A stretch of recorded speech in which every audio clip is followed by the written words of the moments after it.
I am Aman. Welcome to my YouTube channel programmer Aman. आज की video में डिस्कस करने वाले हैं कलेक्शन के बारे में। एक्चुअली कलेक्शन का फर्स्ट पार्ट मैंने बना दिया है, जिसमें मैंने एरे लिस्ट और स्टैक के बारे में पूरा डिटेल्स में पढ़ाया है। आज की वीडियो में जो पार्ट 2 है कलेक्शन का, उसमें हम पढ़ने वाले हैं क्यूज़ और हैश टेबल। क्यूज़ क्या होता है, क्यूज़ क्या, उसको क्या क्यू डेटा स्ट्रक्चर के बारे में पढ़ेंगे। हैश टेबल, उसे कैसे क्रिएट करते हैं, उसे वैल्यू कैसे प्रोवाइड करते हैं, किस टाइप से इनिशियलाइज करते हैं, और कौन कौन से डेटा कौन कौन से सिस्टम के अंदर, नेम स्पेस के अंदर ये दो स्टोर रहते हैं, और कौन कौन सी प्रॉपर्टी एक्सेप्ट करते हैं। इसके बारे में डिटेल्स में पूरा पढ़ने वाले हैं। आपने कलेक्शन का पार्ट 1 नहीं देखा होगा तो डिस्क्रिप्शन बॉक्स में लिंक है, तो आप वो पार्ट पर देख लीजिए, आपको कलेक्शन के बारे में टोटल आइडिया आ जाएगा। तो स्टार्ट करते हैं। Queues. The queue is a special case of collection which represent the first in first out concept. तो बुकिश डेफिनेशन पढ़ने से पहले आप क्यू का एक सिंपल एग्जांपल ले लीजिए। सपोज आप किसी भी मूवी की टिकट लेने गए, तो मूवी की टिकट लेने जाते हैं, तब आप जो फर्स्ट जाता है वो सबसे पहले बाहर निकलता है। जब जो फर्स्ट आएगा वो सबसे पहले बाहर निकलेगा, और जो सबसे लास्ट जाएगा वो सबसे लास्ट जाएगा। क्यों एक टोटली एक लाइन जैसा रहता है। जैसे आप मंदिर की लाइन देख सकते हैं, आप किसी हॉस्पिटल लाइन होती नहीं है एक्चुअली, सिनेमा की लाइन देख सकते हैं आप, टिकट काउंटर की लाइन। तो उसी तरह से क्यू हमारा काम करता है। तो क्यू को डिक्लेयर करने के लिए हम सिंटैक्स यूज करते हैं क्यू और Q T is equal new Q. Q T a reference variable रहता है। जिस टाइप से हम किसी भी क्लास का ऑब्जेक्ट क्रिएट करते हैं, उसी टाइप का हमारा क्यू का डिक्लेरेशन होता है। क्यू के अंदर एलिमेंट ऐड करने के लिए Q T dot in Q element, और रिमूव करने के लिए Q T dot D Q. तो जैसे आपने स्टैक की वीडियो में देखा होगा, तो वहाँ पे हम पॉप यूज़ करते थे, तो जो अपर मोस्ट एलिमेंट निकल जाता था। मगर हमारे क्यू के स्टेट में और हमारे क्यू के स्टेट में ऐसा नहीं है। डी क्यू जो पहले आता है उसे सबसे पहले रिमूव करता है। इस टाइप से पूरा चलता है। तो हमारा क्यू किस नेम स्पेस में अवेलेबल है उसके बारे में देखेंगे। तो आप डायरेक्ट गूगल पे सर्च कर सकते हैं यूजिंग सिस्टम डॉट कलेक्शंस। तो आपको सबसे पहले एक लिंक मिल जाएंगी, क्योंकि हमारा जो क्यू है वो system dot collections name space में अवेलेबल है। तो सिस्टम ऑफ कलेक्शन में सिर्फ क्यू अवेलेबल है क्या? नहीं, बहुत सारी चीज़ें क्लासेस अवेलेबल है, जैसे array list, bit array, cascading compare, collection base compare, ये बहुत सारे हैं, हैश टेबल, क्यू। तो हमें फिलहाल ज़रूरत है क्यू की, तो मैं क्यू पे क्लिक करता हूँ। तो यहाँ पे बता रहा है क्यू इज द ऑब्जेक्ट है।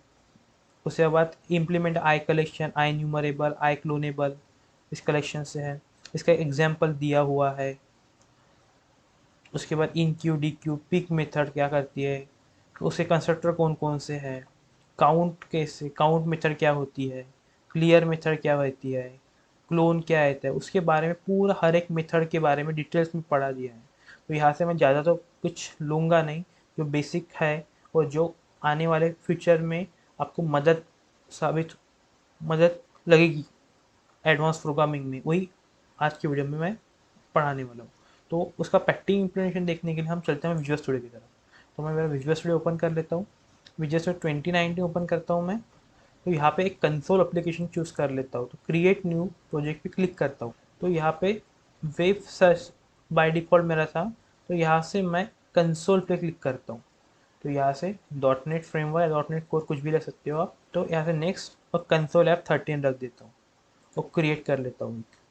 तो हमें एक ब्लैंक एम्प्टी सॉल्यूशन मिलेगा जो कंसोल का होगा। इसमें एक program dot C S file रहेगी और कुछ उसके रेफरेंसेस रहेंगे। तो ये हमारा क्लास बन के रेडी है।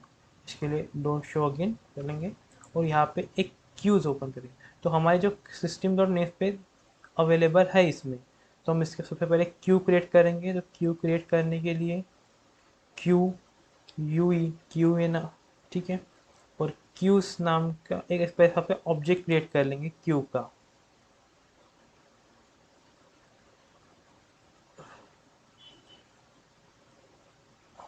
ये हमारे कुछ एरर दे रहा है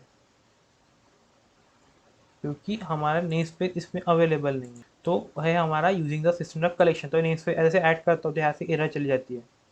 ठीक है, अब मुझे क्यू के अंदर एलिमेंट ऐड करने, तो क्यू एस जो ऑब्जेक्ट रेफरेंस है, उसके बाद इन क्यू, एलिमेंट ऐड करने के लिए हमें इन क्यू यूज़ करना पड़ता है। तो सबसे पहले 1 ऐड कर लेता हूँ, फिर Q S dot in Q करके और कुछ एलिमेंट करते 55 ऐड कर लेता हूँ।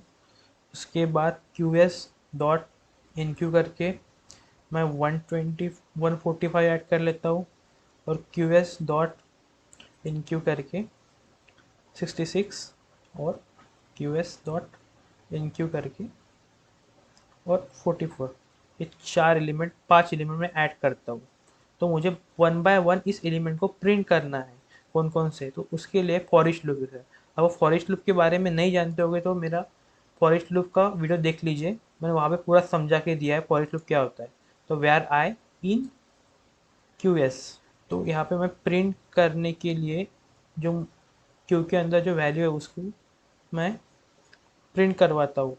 तो आई, ठीक है, और लास्ट में लेता हूँ कंसोल डॉट रीड लाइन।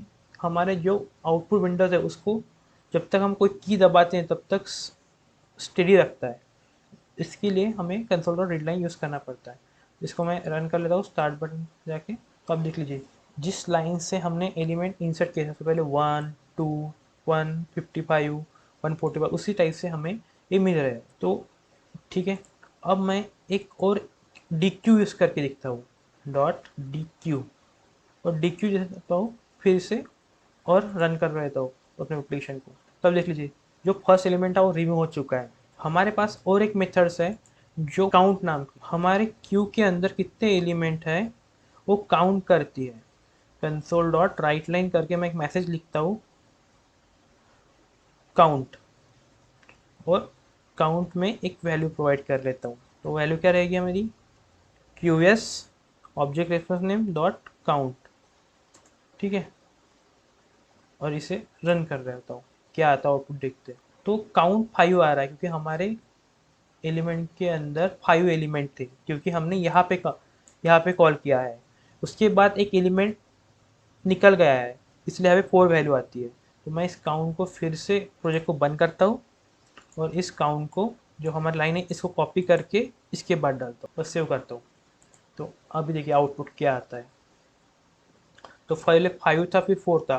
4 इसीलिए आया है क्योंकि हमने डी क्यू यूज़ किया। डी क्यू का काम क्या रहता है कि हमारे जो कलेक्शन के अंदर जो एलिमेंट रहते हैं, एक्चुअली क्यू के अंदर एलिमेंट उसको रिमूव करने का काम हमारा डी क्यू करता है।